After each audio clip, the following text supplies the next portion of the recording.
I'm Jeanette from Haunting TV, and today I am bringing you my review of the horror anthology graphic novel, Last Caress and Other Uncanny Encounters, written by Sam Costello, whom we actually got to sign our copy of this book because we met him when we were up in Worcester, Massachusetts at the Rock and Shock Horror Convention back in 2014, which is when this book was published. Fun fact, all of the comics contained within this book were published even earlier than that online because they are all webcomics that were published on splitlipcomics.com. Because of that, each comic is a really strong story all on its own, and even though this is an anthology collection, I'm going to review every single segment because they all deserve individual attention. Because they are individual and unique all on their own. In addition, I will be giving the whole thing an overall review and a star rating for it as a collected edition, piece by piece, and then all at once. The first story in this tale is Last Caress, and Last Caress is set in the fashion industry in New York City, modern day, and our lead characters are fashion executives. We have Sybil and Cassie, and they see the world in this awful, desiccated kind of point of view. It's just, it's disgusting. And then they set their eyes on a new up-and-coming model. And she's from Korea, and she has this surgical mask she's never photographed without. Always wears it. So they decide that they want to get her under contract for their company, and they are off on a mission. And that's when things get really weird. And then the ending happens. And the ending is really disturbing. Stomach turning. It was stomach turning. Okay. So the artwork was a major part of why that last panel was so heinous. In a good way. I mean it in a good way. If you like gore, this is the one for you. So the artwork for this one had this great sketchy quality to all of the character line art, and there was a lot of shading and a lot of texture going on, which was great, except that the layout compacted all of it way too much. So with kind of a jumbled layout, with that really sketchy textured quality to the artwork, it was just too much all in one small space. If they had just given everything a little bit of breathing room, it would have been a lot easier to read. The other thing is, I don't know if it was the layout or if it was just me not picking up on subtleties as I read it the first time, but I had to read this particular comic 3 times before I fully understood the various layers that were happening in this story. For example, the fact that the world isn't actually awful and ugly, it's only awful and ugly through these main characters' eyes, is really well portrayed, but it just, at first it wasn't clear. I was just like, why is there a mummy and now there's a normal person? It's because it's the point of view that you're seeing it through. That was really cool. Made you think, made you pay attention, made you go back and continue reading it in order to really appreciate what this story was telling you. I thought that was great. And by the way, this entire book is done entirely in grayscale, which means the line work and the shading is really, really important.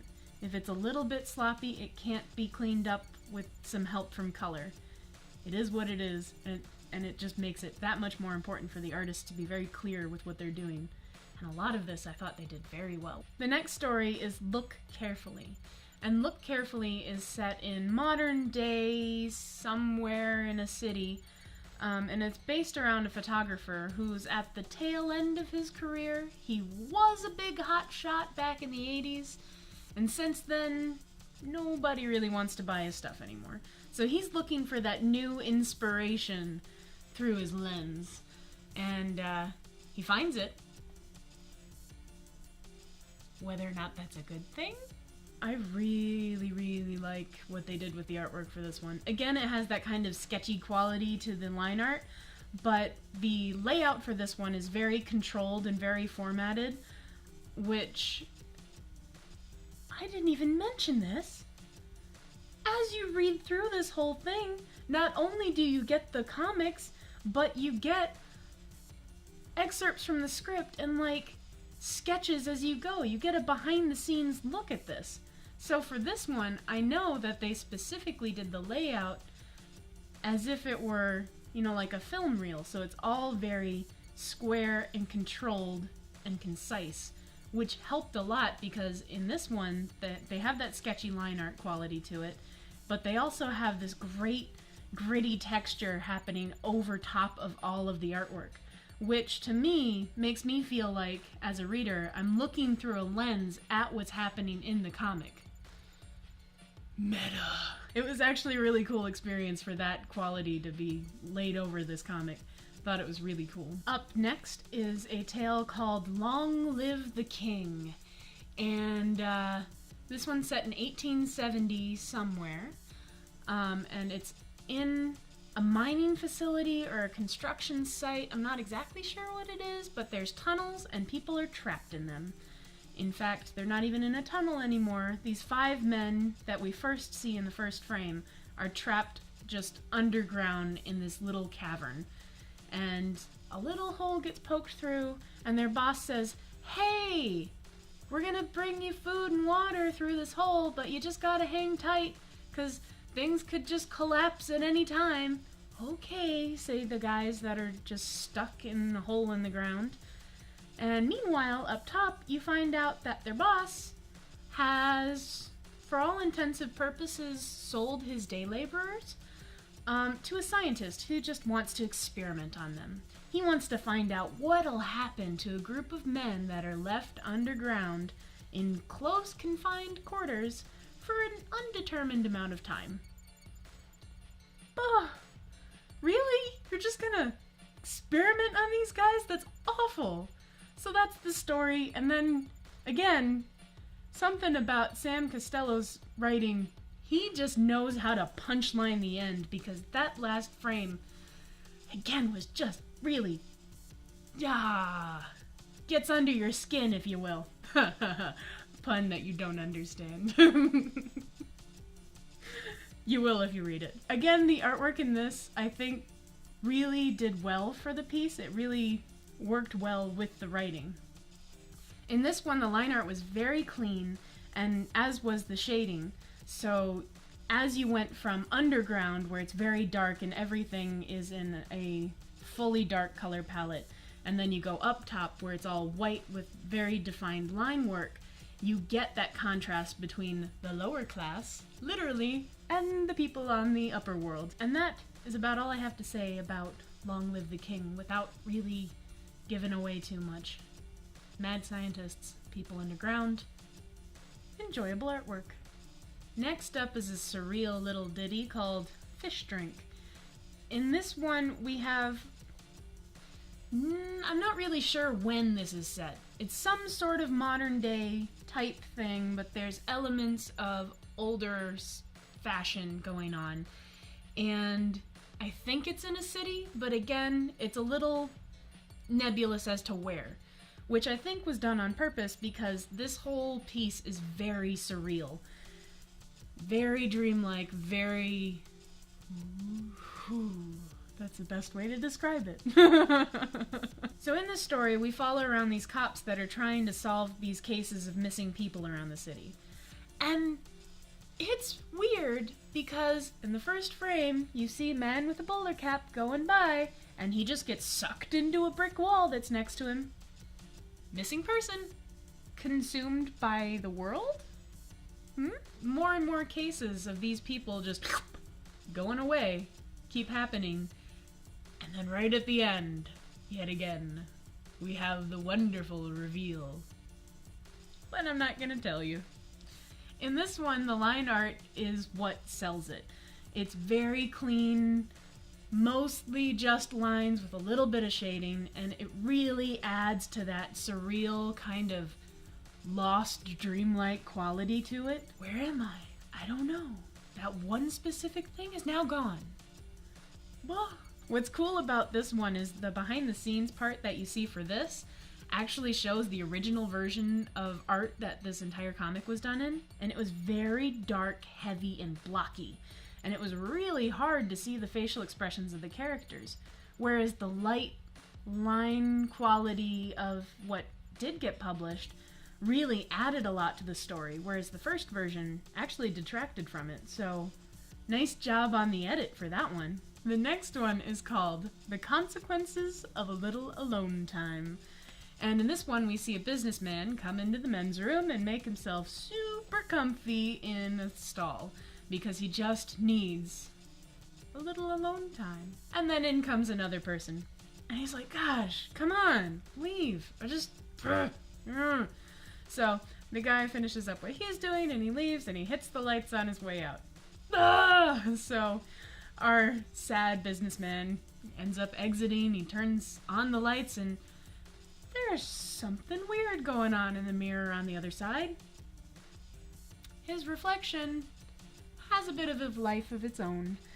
And this story, where it went after that point, was so surprising.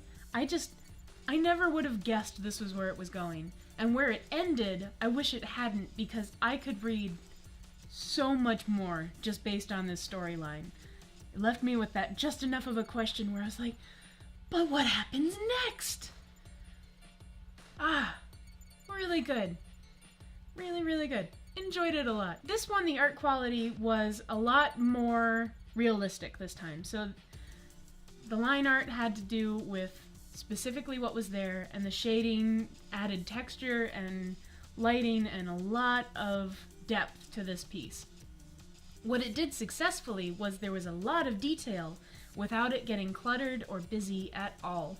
And the layout work it wasn't super boxy for this one. It actually broke out of the normal layout segment for this, and it worked because the shading was so controlled.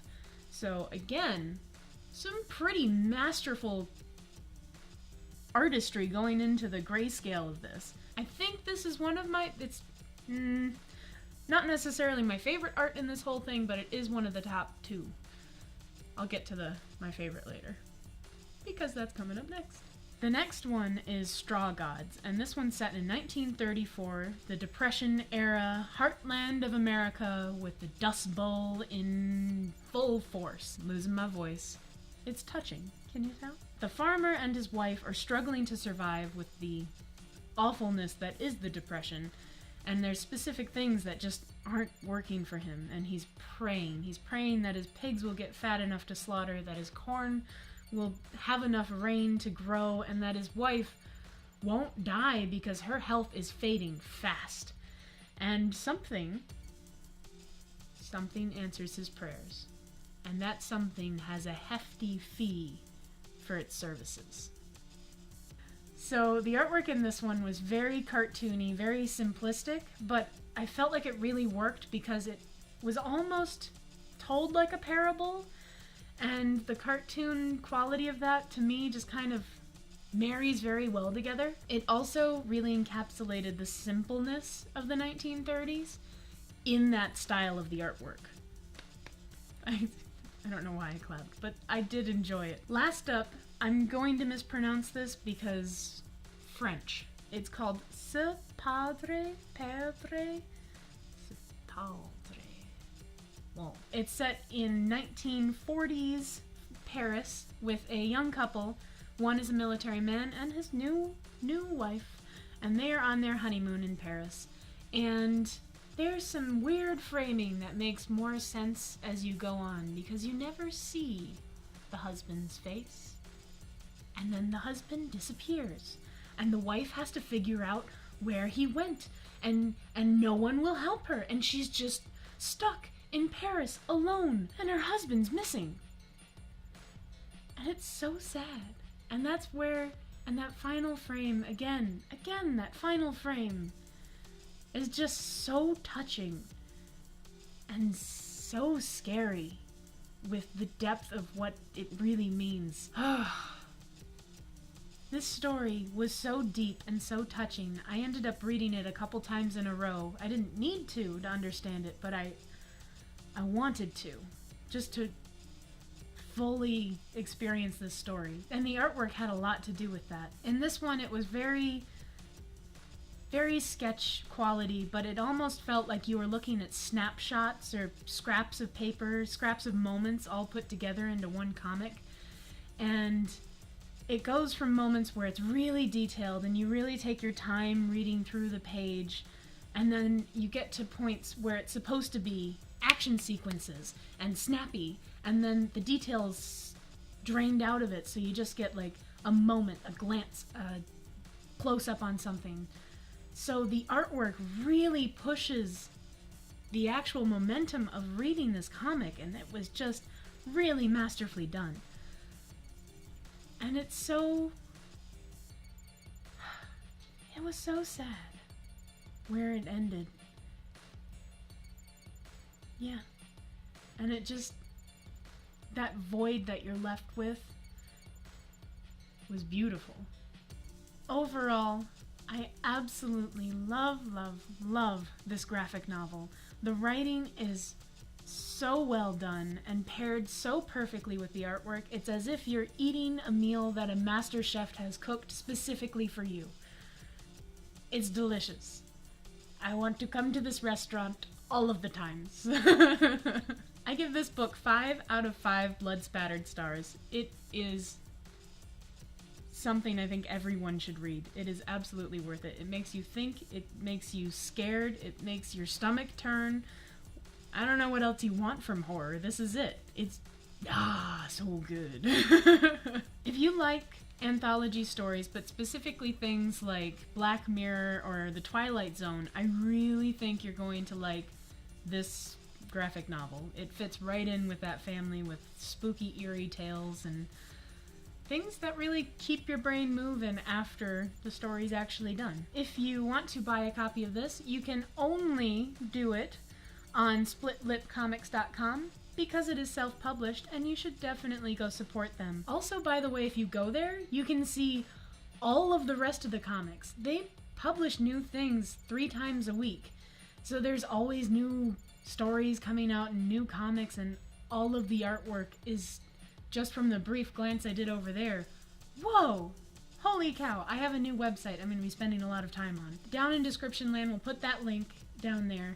And we'll also put all of the names of the artists. I didn't say them in the main review because it was just going to be way too much information all at once. And if you like our review, please let us know by liking and subscribing and commenting. Do you read splitlipcomics.com? I'm very curious. I know it's been out for a while. I think the first one may have been 2008. I need to check that date. But wow, really cool to see all of this work all in one place, and all of it is just stuff worth reading.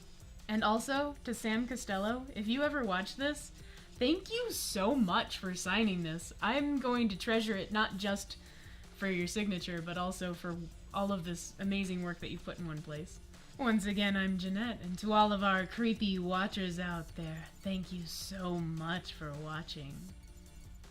And I'll be seeing you in your nightmares.